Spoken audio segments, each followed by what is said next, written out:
Home science chapter 4 संसाधन प्रबंधन। महत्वपूर्ण शब्द संसाधन। संसाधन वह होता है जिसका उपयोग हम किसी भी कार्य को करने के लिए करते हैं। यह हमारे लक्ष्यों को पूरा करने में सहायता करते हैं, जैसे समय, ऊर्जा, ज्ञान, रुचि, सामग्री आदि। मानव संसाधन। मानवीय संसाधन किसी भी कार्य या लक्ष्यों को पूरा करने में प्रमुख होते हैं। यह संसाधन प्रशिक्षण और आत्मविकास के विषयों माध्यम से विकसित किए जा सकते हैं। उदाहरण के लिए किसी क्षेत्र कार्य के संबंध में ज्ञान, ऊर्जा, कौशल अर्जित तथा विकास किए जा सकते हैं। गैर मानव संसाधन। यह कुछ भौतिक संसाधन होते हैं जो हमारे लक्ष्यों को पूर्ण करने में हमारी मदद करते हैं, जैसे धन, स्थान, कपड़े, स्टेशनरी आदि। नियोजन। नियोजन का अर्थ है जो भी संसाधन हमारे आसपास उपलब्ध होते हैं, हम उन संसाधनों का उपयोग करने अपने लक्ष्यों को पूरा करने के लिए योजना बनाते हैं। आयोजन। आयोजन का अर्थ है सभी उपलब्ध संसाधनों को लक्ष्य पूर्ति के लिए एकत्रित व व्यवस्थित करना।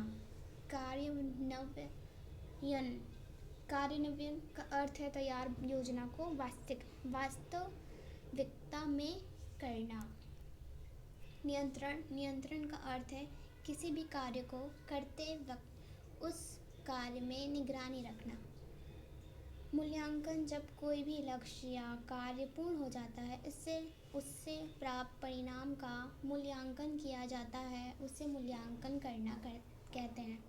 परिचय। संसाधन की परिभाषा। संसाधन वह होता है जिनका प्रयोग किसी भी कार्य या लक्ष्यों को पूर्ण करने के लिए किया जाता है। संसाधनों का वर्गीकरण।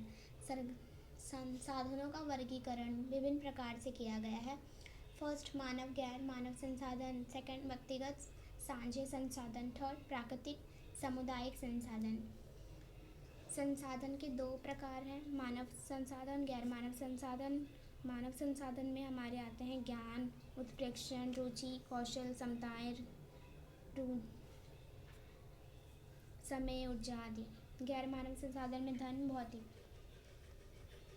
मानवीय संसाधन। मानवीय संसाधन किसी भी लक्ष्य व कार्य को करने के लिए प्रमुख महत्वपूर्ण होते हैं।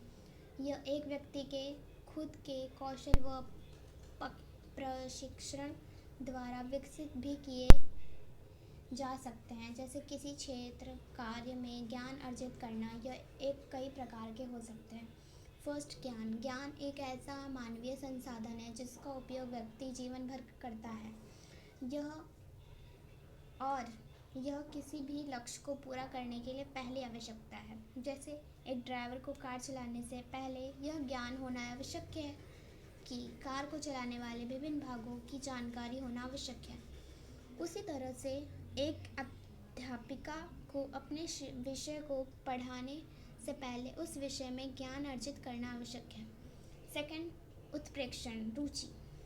रुचि एक ऐसा मानवीय संसाधन है जो हमें जीवन में आगे बढ़ने में मदद करता है। रुचि होने से व्यक्ति अपने लक्ष्यों को पहचान पाता है व उन्हें पूर्ण करता है। जैसे यदि हम किसी कार्य को करने में इच्छुक नहीं हैं, फिर भी हम उसे करने के लिए संसाधन इकट्ठा करते हैं, उसके बाद भी हम उस कार्य को टालेंगे अगर हमारे उसमें रुचि नहीं है। थर्ड, कौशल, क्षमताएं, रुझान। कौशल एक ऐसा संसाधन है जो एक व्यक्ति को दूसरे व्यक्ति से भिन्न करता है। सभी व्यक्ति सारे कार्यों को करने में कुशल नहीं होते हैं, बल्कि अपनी रुचि के अनुसार किसी क्षेत्र में कौशल अर्जित करते हैं, जैसे अचार बनाने का कौशल, पढ़ने का कौशल, नाचने का कौशल इत्यादि। समय। फोर्थ को समय। समय एक ऐसा संसाधन है जो सभी को बराबर प्राप्त है, ना कम ना ज़्यादा। यह हम पर आधारित होता है कि हम इस समय का किस प्रकार उपयोग करते हैं। जैसे एक कक्षा में 20 बच्चे पढ़ रहे हैं, हर एक विषय में ज्ञान अर्जित करने के लिए हर एक विषय को समय अनुसार बांटा गया है। यह कक्षा में उपस्थित बच्चों पर निर्भर करता है वह उस उपलब्ध समय का किस प्रकार उपयोग करता है।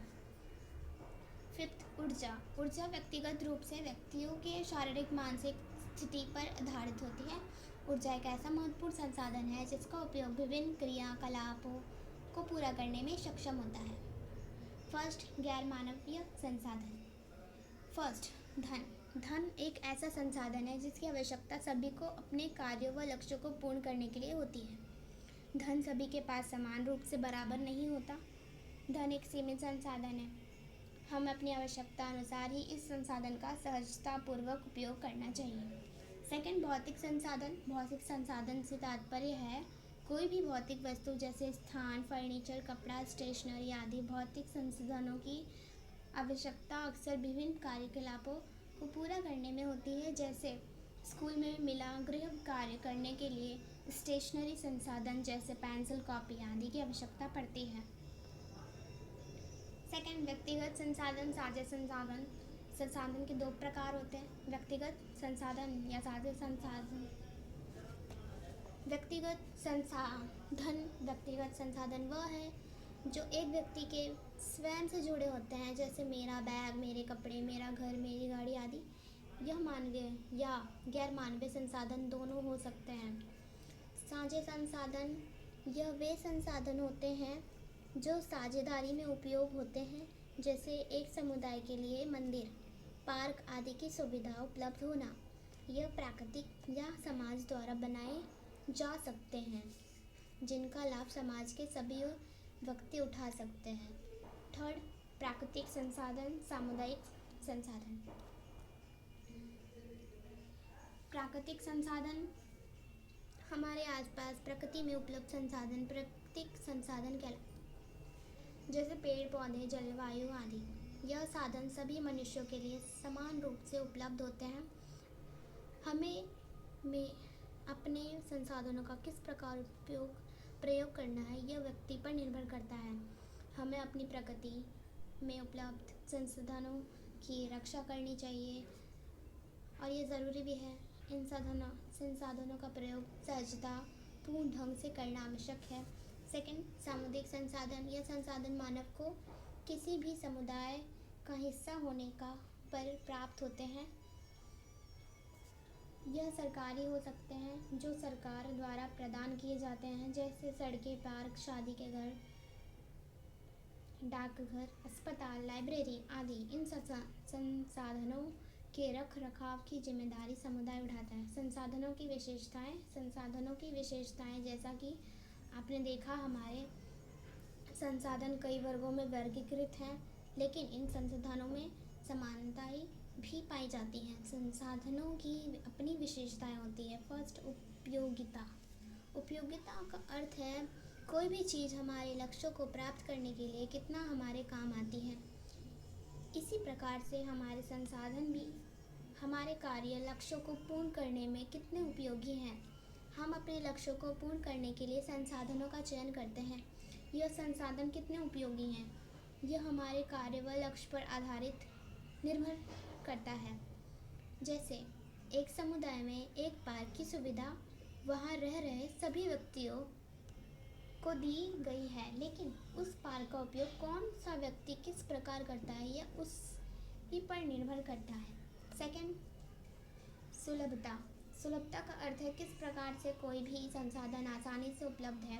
यह संसाधन किसी व्यक्ति को अपेक्षा किसी को बड़ी सुलभता से उपलब्ध होते हैं। वहीं दूसरी तरफ एक संसाधन किसी को कठिनाई व किसी को सरलता से उपलब्ध होते हैं।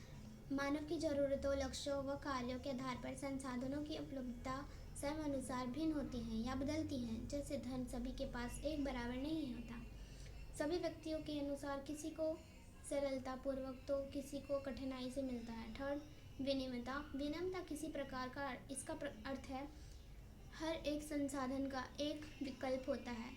सभी संसाधन हमारे उपलब्ध नहीं होते। यदि कोई संसाधन एक समय उपलब्ध नहीं है तो उसकी जगह दूसरा संसाधन का उपयोग किया जा सकता है। हम अपने लक्ष्यों को पूर्ण करने के लिए संसाधनों को इकट्ठा करते हैं। अगर कोई संसाधन उपलब्ध ना हो तो उसकी जगह हम उस जैसा कोई विकल्प चुनकर अपने लक्ष्यों को पूरा करते हैं। जैसे अगर हमें कहीं जाना है तो वहाँ जाने के लिए अगर अपनी कार या साधन उपलब्ध नहीं है तो हम यातायात के और साधनों को चुनकर अपने कार्य को पूर्ण कर सकते हैं। फोर्थ, प्रबंधनीय संसाधन लक्ष्यों कार्यों को पूर्ण करने के लिए आवश्यक होते हैं और हम यह भी जानते हैं कि हमारे संसाधन सीमित भी हैं।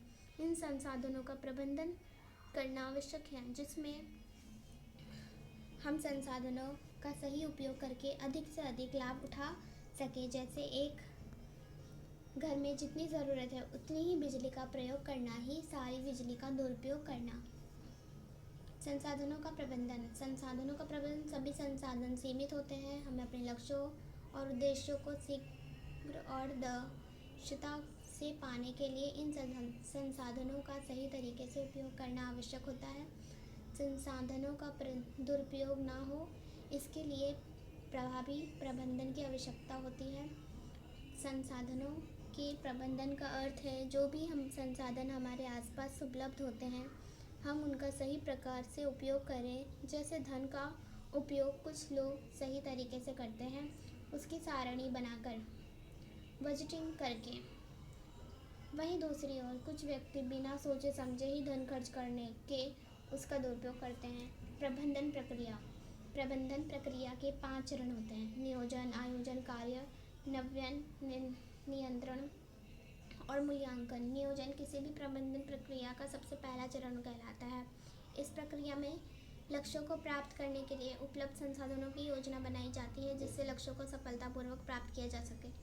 फर्स्ट, नियोजन प्रक्रिया में कौन सा कार्य कर रहे हैं, किस प्रकार करेंगे और कैसे करेंगे, इसका चुनाव किया जाता है। नियोजन प्रक्रिया में कार्य विधि का भी चुनाव होता है।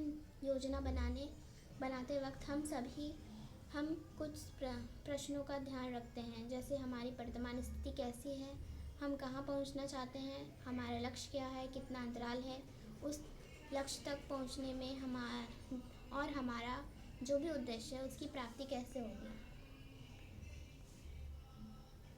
सेकंड, नियोजन के चरण। नियोजन के निम्नलिखित चरण हैं जो कि आयोजन की बुनियाद भी कहलाते हैं। समस्या को पहचानना, विभिन्न विकल्पों को पहचानना, विकल्पों में से उचित विकल्प को चयन करना, योजना पर कार्य करना, योजना को कार्यान्वित करना, परिणामों को स्वीकार करना। थर्ड, उदाहरण के लिए जैसे वार्षिक उत्सव आपके स्कूल में होने वाला है, जो कि आपकी वर्तमान स्थिति है। आपका उद्देश्य है कि उस वार्षिक उत्सव बहुत ही अच्छे तरीके से मनाया जाए, यह आपका लक्ष्य माना जाएगा। वार्षिक उत्सव होने में 2 महीने बचे हैं, यह आपका अंतराल कहलाया जाएगा। अब आप योजना में उस वार्षिक उत्सव को करने के लिए सभी संसाधनों को इकट्ठा करेंगे व उस वार्षिक उत्सव को पूरा होने के लिए जो भी चीज़ें चाहिए उनका चयन करके योजना बनाएंगे और कार्य निर्धारित किए जाएंगे। नियोजन में इस प्रकार से योजना बनाई जाती है। सेकंड, आयोजन प्रक्रिया एक ऐसी प्रक्रिया है जिसमें योजनाओं पर प्रभावी तरीके से कार्य किया जाता है।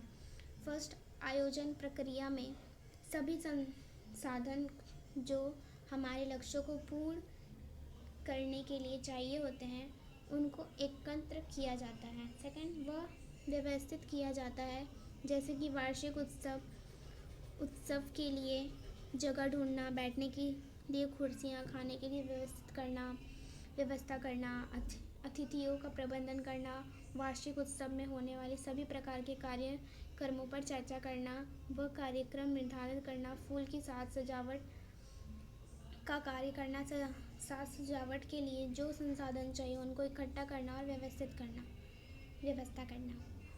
थर्ड, कार्यान्वयन इस अवस्था में जो लक्ष्य हम प्राप्त करना चाहते हैं और जिसकी हमने योजना बनाई है उस कार्य का होना कहलाता है। जैसे वार्षिक उत्सव का दिन, जब वह वार्षिक उत्सव होने वाला है उस दिन को हम कार्यान्वयन कहेंगे। फोर्थ, नियंत्रण मतलब जो कार्य किया जा रहा है उस कार्य के होने में निगरानी रखना और यह सुनिश्चित करना कि वह क्या वह कार्य योजना के अनुसार सुचारू रूप से किया जा रहा है। सेकंड, नियंत्रण एक ऐसी प्रक्रिया है जो सही परिणाम को लाने में मदद करती है। निगरानी रखना या नियंत्रण करने में से हम यह सुनिश्चित हो जाता है कि हमारा कार्य योजना अनुसार कार्यान्वयन हो रहा है, और अगर कोई भी त्रुटियां या कोई भी संकट उस कार्य को करने में बीच में आते हैं तो उसका कैसे निदान कर सकते हैं, या क्या क्या उपाय उससे हम अपने कार्य को सही रूप से आगे बढ़ा सकते हैं, जिससे कि हमने जो लक्ष्य सोचा है उसी के हिसाब से हमें परिणाम प्राप्त हो। थर्ड, जैसे वार्षिकोत्सव में हमने 5 अतिथियों को बाहर से बुलाया हो और अगर एक और आ जाए तो उसकी तुरंत हमें खाने की, बैठने की और उसको उपहार देने की या उसका स्वागत करने की व्यवस्था करना, या किसी प्रकार का खाना कम पड़ जाए तो उसकी व्यवस्था करना। फिर मूल्यांकन प्रबंधन प्रक्रिया की अंतिम अवस्था कहलाती है। मूल्यांकन एक बहुत ही महत्वपूर्ण चरण है जो कि हमें बताता है कि हमारा अंतिम परिणाम क्या है, और वह पहले सुनिश्चित किए हुए परिणाम की तुलना में है, और उसकी सुनिश्चित किए हुए परिणाम से तुलना की जाती है। सेकंड, मूल्यांकन प्रक्रिया में यह भी देखा जाता है कि कार्य की क्या क्या विशेषताएं रही हैं या क्या क्या कमियां रही हैं, और हमारे लक्ष्य सही से प्राप्त हुआ है या प्रभावी ढंग से प्राप्त हुआ है या नहीं हुआ है, तथा भविष्य में उनका किस प्रकार से उपयोग किया जा सकता है।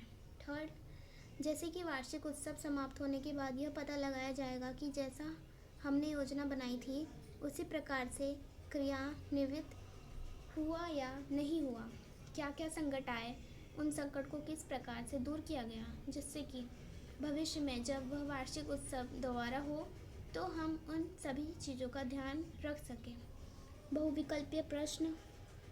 फर्स्ट डैश का प्रयोग हम किसी भी कार्य लक्ष्य को पूरा करने के लिए कर सकते हैं। आंसर, संसाधन।